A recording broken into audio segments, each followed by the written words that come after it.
देवी भक्तों के लिए देवी सप्तशती ग्रंथ एक वरदान है। इस ग्रंथ की रचना मार्कंडेय पुराण में है, जिसमें कुल 13 अध्यायों में 567 श्लोकों और 700 मंत्रों द्वारा श्री महाकाली, श्री महालक्ष्मी और श्री महासरस्वती इन 3 देवियों का वर्णन किया गया है। और इन्हीं के कारण यह ग्रंथ सप्तशती अथवा दुर्गा सप्तशती के नाम से प्रचलित है। श्री महाकाली का देवी कवच स्तोत्र और श्री महालक्ष्मी का अर्गला स्तोत्र तथा श्री महासरस्वती का कीलक स्तोत्र ये सप्तशती के मुख्य अंग है। इन 3 स्तोत्रों के साथ श्री सप्तशती स्तोत्र का नित्य पठन अथवा श्रवण करने से साधक को श्री सप्तशती ग्रंथ का पुण्य प्राप्त होता है और शक्ति, धनधान, संपत्ति, विद्या, लाभ और यश प्राप्ति होती है। प्रस्तुत है देवी कवचम, देवी अर्गला स्तोत्रम, देवी कीलक स्तोत्रम और देवी सप्तशती स्तोत्रम।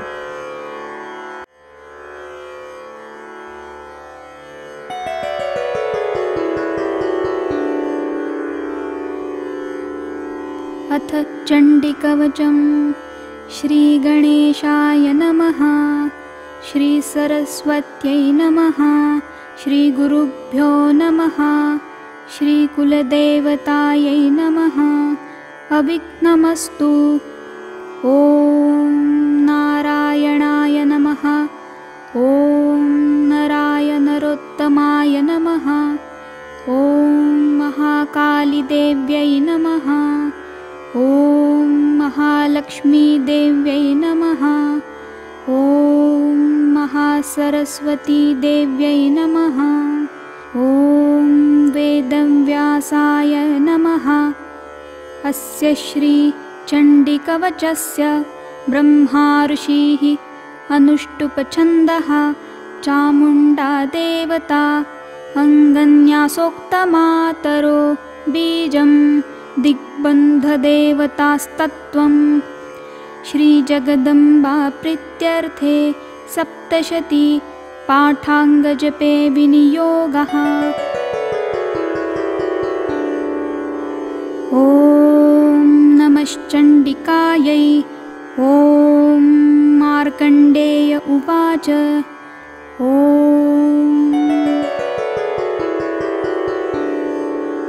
यद्गुह्यं परमल्लोके सर्वरक्षाकरं नृणां यन्यकस्यचिदाख्यातं तन्मे ब्रूहि पितामह।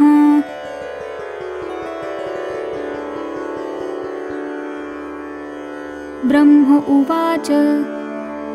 अस्ति गुह्यतमं विप्र सर्वभूतोपकारकं देव्यास्तु कवचं पुण्यं तच्छृणुष्व महामुने।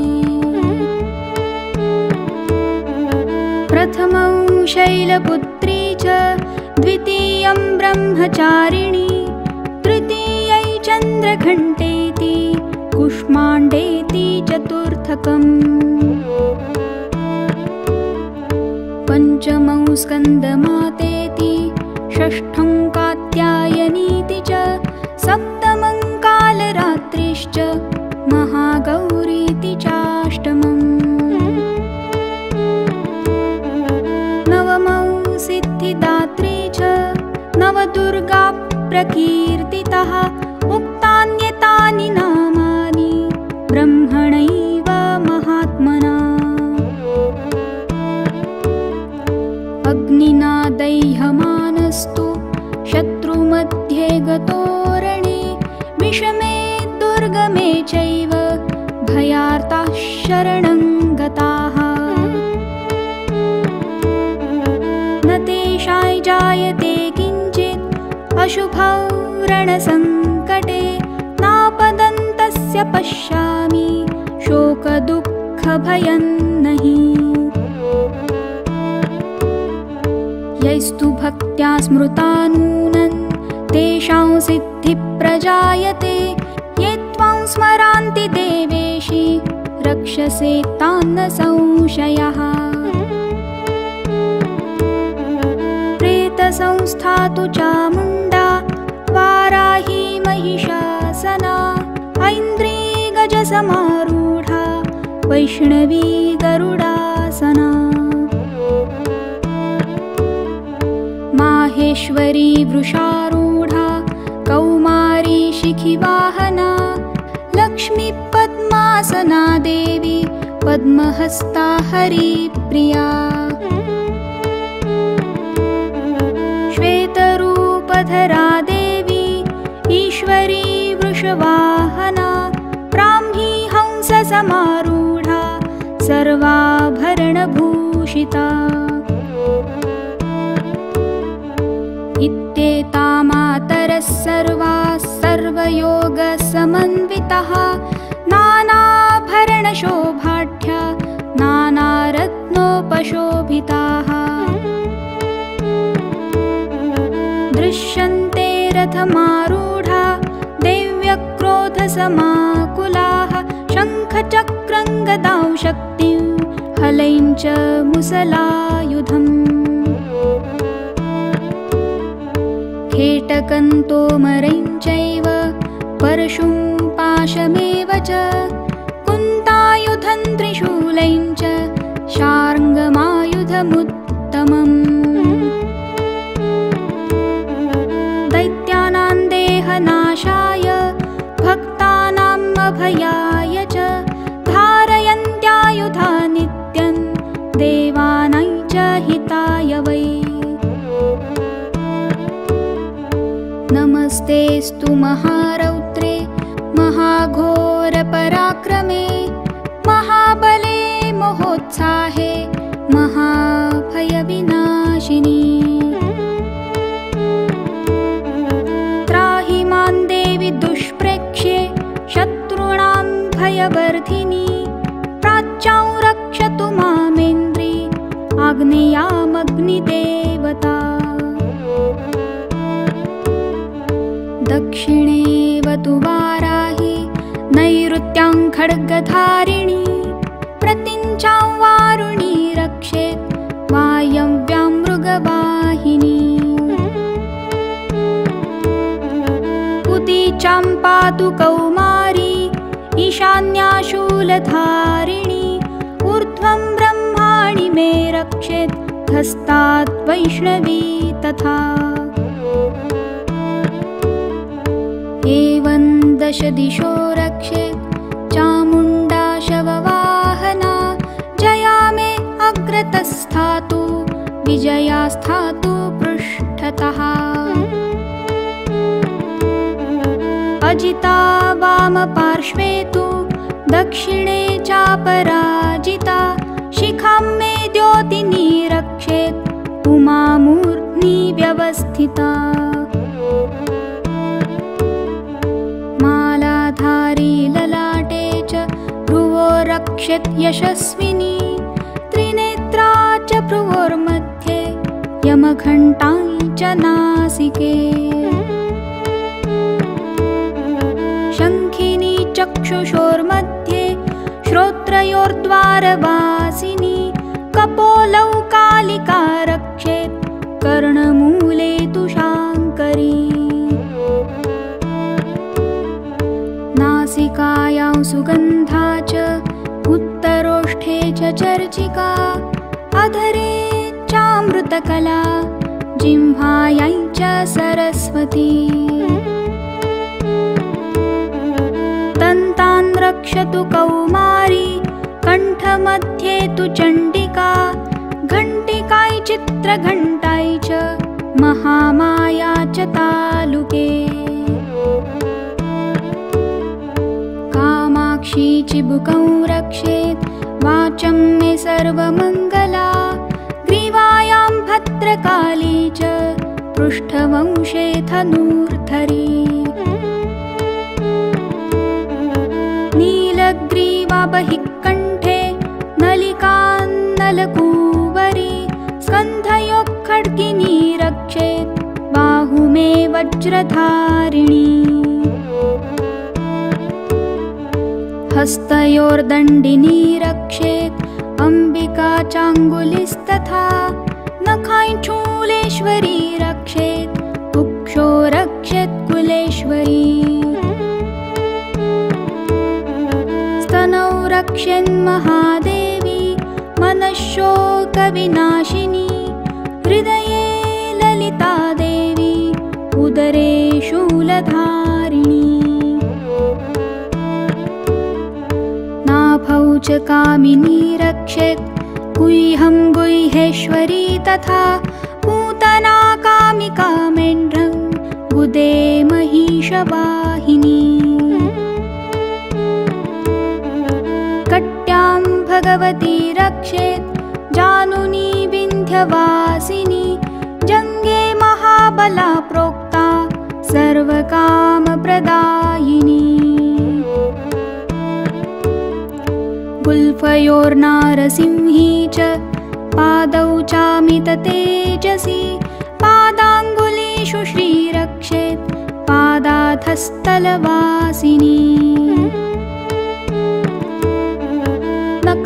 नखान्दंष्ट्राक्कराली च केशांश्चैवोर्ध्वकेशिनी रोमकूपेषु कौबेरी त्वचं वागीश्वरी तथा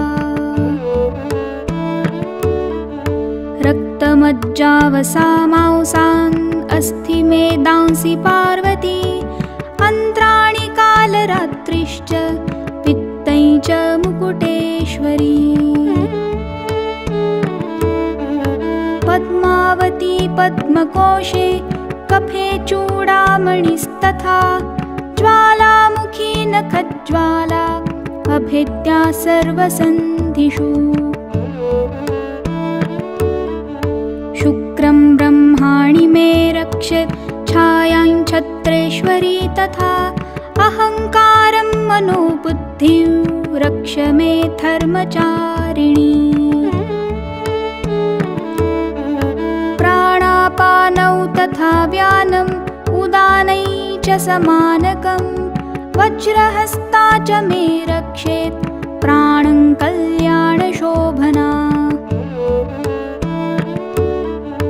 रसे रूपे च गन्धे च शब्दे स्पर्शे च योगिनी सत्त्वं रजस्तमश्चैव रक्षेन्नारायणी सदा आयुरक्षतु वाराही धर्मरक्षतु वैष्णवी यशकीर्ति च लक्ष्मी च धनं विद्या च चक्रिणी गोत्रमिन्द्राणि मे रक्षेत् पशुं मे रक्ष चण्डिके पुत्रान् रक्षेत् महालक्ष्मी भार्यां रक्षतु भैरवी पन्थान् सुपथा रक्षेन् मार्गक्षेमकरी तथा राजद्वारे रक्षेत् विजया सर्वतः स्थिता रक्षाहीनं तु यत्स्थानौ वर्जितं कवचेन तु तत्सर्वरक्ष मे देवी जयन्ती पापनाशिनी पदमेकं न गच्छेतु यदिच्छेच्छुभमात्मनः कवचेन्नावृतो नित्यै यत्र यत्रेव गच्छति तत्र तत्रार्थलाभश्च विजयः सार्वकामिकः यं यै चिन्तयते कामन् तं प्राप्नोति निश्चितम् परमैश्वर्यमतुलं प्राप्स्यते भूतले पुमान् निर्भयो जायते मर्त्यः सङ्ग्रामेष्वपराजितः त्रैलोक्ये तु भवेत्पुच्छः कवचेन्नावृतः पुमान् इदं तु देव्याः कवचं देवानामपि दुर्लभम् यः पठेत् प्रयतो नित्यै त्रिसन्ध्यौ श्रद्धयान्वितः दैवीकला भवेत् तस्य त्रैलोक्येऽप्यपराजितः जीवेत् वर्षशतं साग्रम् अपमृत्यो विवर्जितः नश्यन्ति व्याधयः सर्वे लूता विस्फोटकादयः। स्थावरै जङ्गमै चैव कृत्रिमै चापि यद्विषम् आभिचाराणि सर्वाणि मन्त्रयन्त्राणि भूतले। भूचराख्येचराश्चैव जलजाश्चोपदेशिकः सहजाः कुलजामालाश्चाकिनी डाकिनी तथा। अन्तरिक्षचराघोरा डाकिन्यश्च महाबलाः ग्रहभूतपिशाचाश्च यक्षगन्धर्वराक्षसः। ब्रह्मराक्षसवेतालाः कुष्माण्डा भैरवादयः नश्यन्ति दर्शनात् तस्य कवचे हृदि संस्थिते। मानोन्नतिर्भवेत्राज्ञ स्तेजो वृद्धिकरं परं यशसा वर्धते सोऽपि कीर्तिमण्डितभूतले।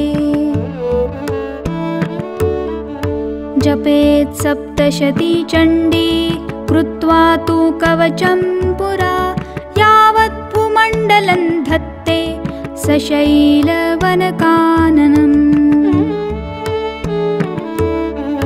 तावत् तिष्ठति मेदिन्यां सन्ततिपुत्रपौत्रिकी देहान्ते परमौ स्थानै यत्सुरैरपि दुर्लभम्। प्राप्नोति पुरुषो नित्यं महामाया प्रसादतः लभते परमौ रूप शिवेन सह मोदते। इति वाराहपुराणे हरिहरब्रह्मविरचितं देव्याः कवचम्।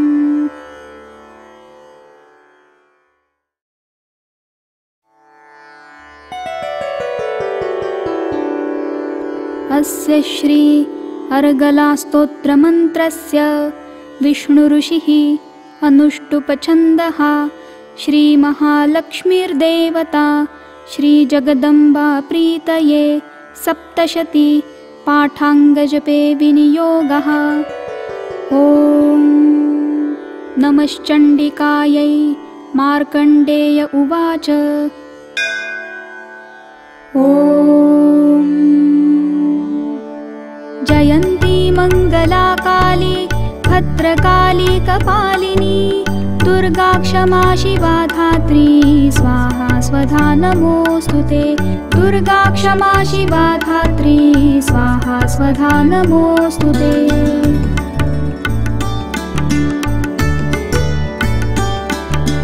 जय त्वं देवी चामुण्डे जय भूतार्तिहारिणी। जय त्वं देवी चामुण्डे जय भूतार्तिहारिणी। जय सर्वागते देवी कालरात्रि नमोऽस्तुते। जय सर्वागते देवी कालरात्रि नमोऽस्तुते।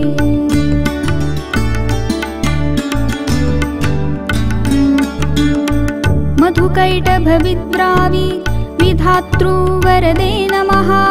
रूपं देहि जयं देहि यशो देहि द्विषो जहि। रूपं देहि जयं देहि यशो देहि द्विषो जहि।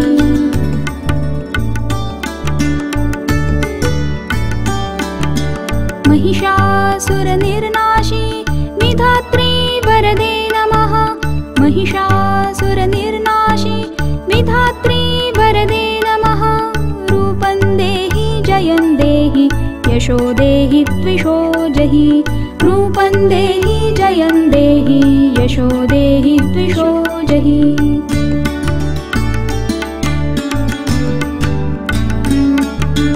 रक्तबीजवधे देवी चण्डमुण्डविनाशिनी।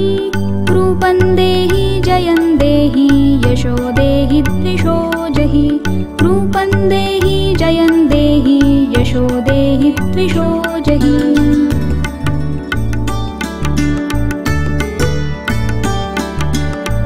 शुम्भस्य निशुम्भस्य धूम्राक्षस्य च मर्दिनी शुम्भस्य निशुम्भस्य धूम्राक्षस्य च मर्दिनी रूपं देहि जयं देहि यशो देहि द्विषो जहि रूपं देहि जयं देहि यशो देहि द्विषो जहि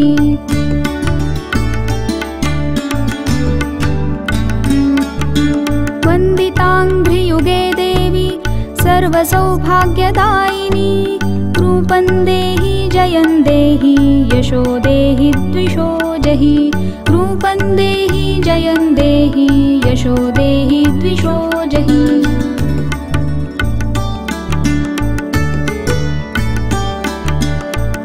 अचिन्त्यरूपचरिते सर्वशत्रुविनाशिनी अचिन्त्यरूपचरिते सर्वशत्रुविनाशिनी रूपं देहि जयं देहि यशो देहि द्विषो जहि रूपं देहि जयं देहि यशो देहि द्विषो जहि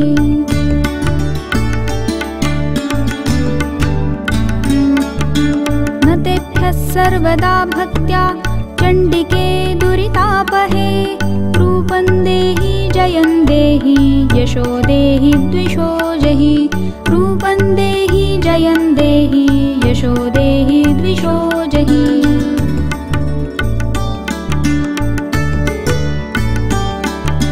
स्तुवद्भ्यो भक्तिपूर्वं त्वां चण्डिके व्याधिनाशिनी स्तुवद्भ्यो भक्तिपूर्वं त्वां चण्डिके व्याधिनाशिनी रूपं देहि जयं देहि यशो देहि द्विषो जहि रूपं देहि जयं देहि यशो देहि द्विषो जहि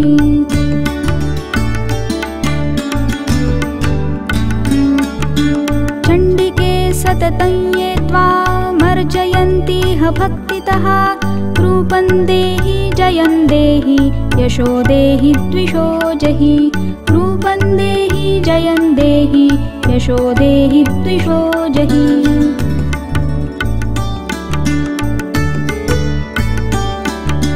देहि सौभाग्यमारोग्यं देहि देवि परमं सुखं देहि सौभाग्यमारोग्यं देहि देवि परमं सुखं रूपं देहि जयं देहि यशो देहि द्विषो जहि रूपं देहि जयं देहि यशो देहि द्विषो जहि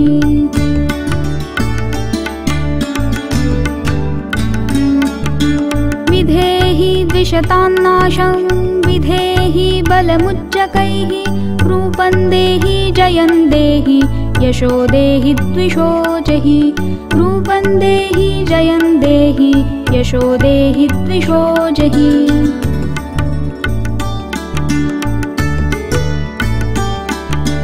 विधेहि देवि कल्याणं विधेहि परमां सुखं विधेहि देवि कल्याणं विधेहि परमां सुखं रूपं देहि जयं देहि यशो देहि द्विषो जहि रूपं देहि जयं देहि यशो देहि द्विषो जहि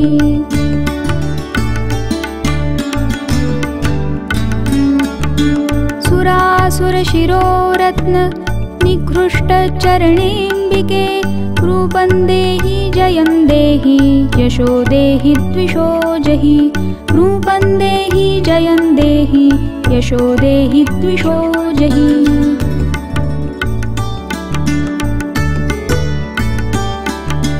विद्यावन्तं यशस्वन्तं लक्ष्मीवन्तं जनं कुरु विद्यावन्तं यशस्वन्तं लक्ष्मीवन्तं जनं कुरु रूपं देहि जयं देहि यशो देहि द्विषो जहि रूपं देहि जयं देहि यशो देहि द्विषो जहि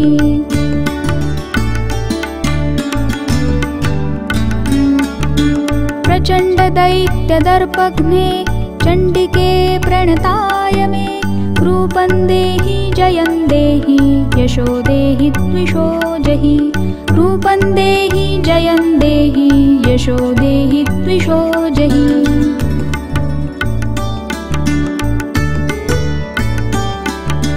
चतुर्भुजे चतुर्वक्त्र परमेश्वरी चतुर्भुजे चतुर्वक्त्र संस्तुते परमेश्वरी रूपं देहि जयं देहि यशो देहि द्विषो जहि रूपं देहि जयं देहि यशो देहि द्विषो जहि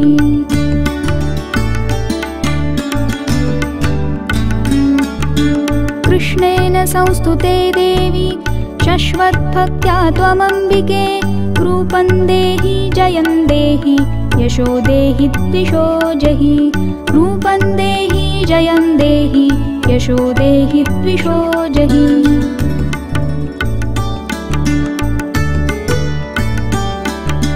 हिमाचल सुतानाथ संस्तुते परमेश्वरी हिमाचल सुतानाथ संस्तुते परमेश्वरी रूपं देहि जयं देहि यशो देहि द्विषो जहि रूपं देहि जयं देहि यशो देहि द्विषो जहि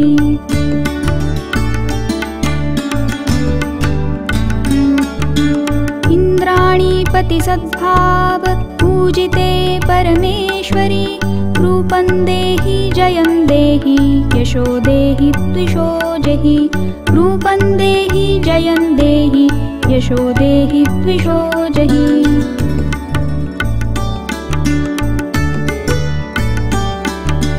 देवी प्रचंड दोर्दंड दैत्यदर्प विनाशिनी देवी प्रचंड दोर्दंड दैत्यदर्प विनाशिनी रूपं देहि जयं देहि यशो देहि द्विषो जहि रूपं देहि जयं देहि यशो देहि द्विषो जहि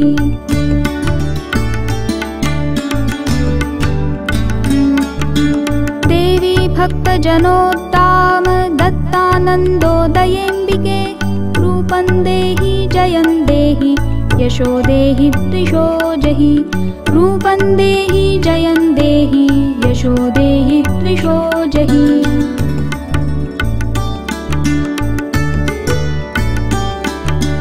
पुत्रान् देहि धनं देहि सर्वकामांश्च देहि मे पुत्रान् देहि धनं देहि सर्वकामांश्च देहि मे रूपं देहि जयं देहि यशो देहि द्विषो जहि रूपं देहि जयं देहि यशो देहि द्विषो जहि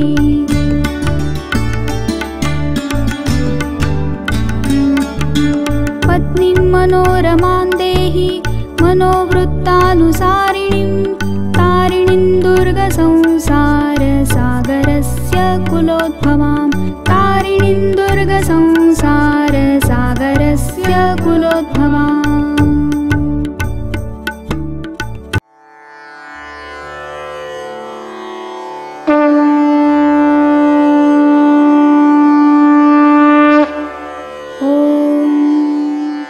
अस्य श्री कीलकस्तोत्रमन्त्रस्य शिवऋषिः अनुष्टुपछन्दः श्रीमहासरस्वती देवता श्रीजगदम्बा प्रीत्यर्थं सप्तशती पाठाङ्गजपे विनियोगः। ॐ नमश्चण्डिकायै। ॐ मार्कण्डेय उवाच। ॐ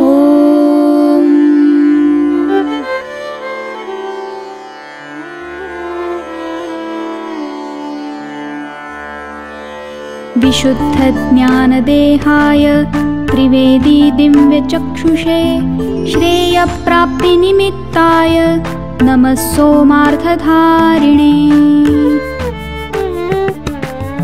सर्वमेतद्विनायस्तु मन्त्राणामपि कीलकं सोऽपि क्षेममवाप्नोति सततं चाप्यतत्परः। सिद्ध्यन्तुच्चाटनादीनि वस्तूनि सकलान्यपि एतेन स्तुवतान्नित्यं स्तोत्रमात्रेण सिद्ध्यति।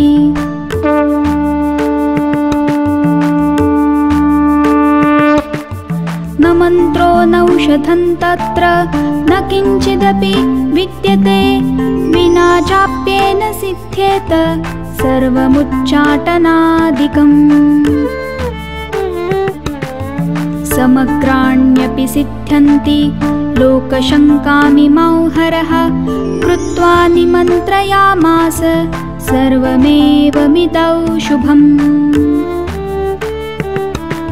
स्तोत्रं वै चण्डिकायास्तु तच्च गुह्यै चकारसः समाप्तिर्न च पुण्यस्य तां यथावन्नियन्त्रणा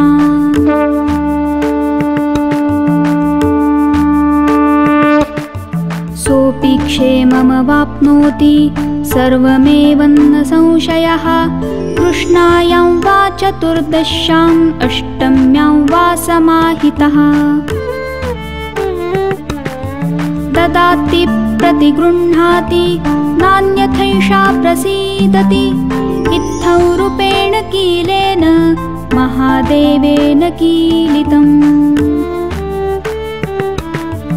यो निष्किलां विधायैनां नित्यै जपति सुस्फुटं स सिद्धः स गणः सोऽपि गन्धर्वो जायते वने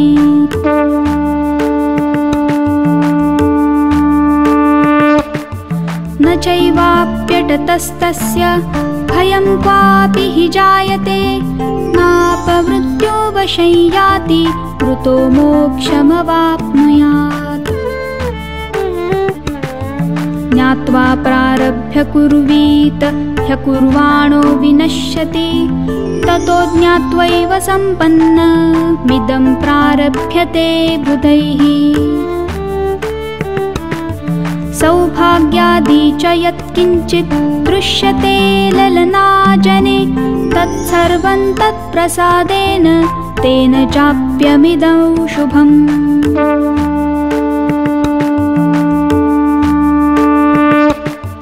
शनैस्तु जप्यमानेऽस्मिन् स्तोत्रे सम्पत्तिरुच्चकैः भवत्येव समग्रापि ततः प्रारभ्यमेव तत् ऐश्वर्यै यत्प्रसादेन सौभाग्यारोग्यसम्पदः शत्रुहानिपरो मोक्षस्तूयते सा न किञ्जनैः इति श्रीभगवद्वाक्कीलकस्तोत्रम्।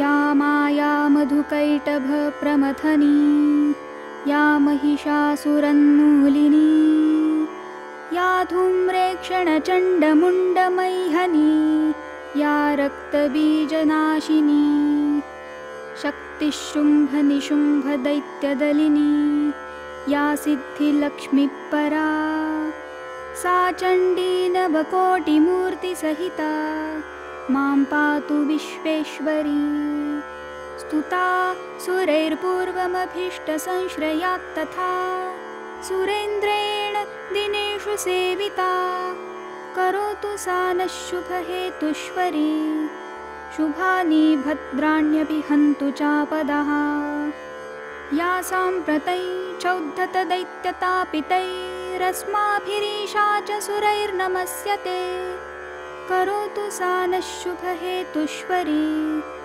शुभानि भद्राण्यपि हन्तु चापदः या च स्मृता तत्क्षणमेव हन्ति नः सर्वापदो भक्तिविनम्रमूर्तिभिः करोतु सा नः शुभहेतुष्वरी शुभानि भद्राण्यपि हन्तु चापदः सर्वबाधाप्रशमनं त्रैलोक्यस्याखिलेश्वरी एवमेव त्वया कार्यमस्मद्वैरिविनाशनम्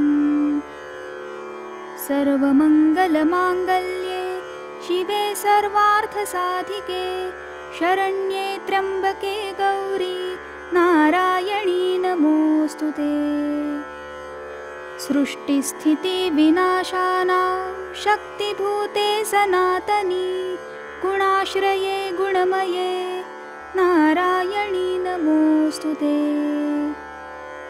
शरणागतदीनार्तपरित्राणापरायणे सर्वस्यार्तिहरे देवी नारायणी नमोऽस्तु ते। सर्वस्वरूपे सर्वेशे सर्वशक्तिसमन्विते भयेभ्यस्त्राहि नो देवी दुर्गे देवी नमोऽस्तु ते।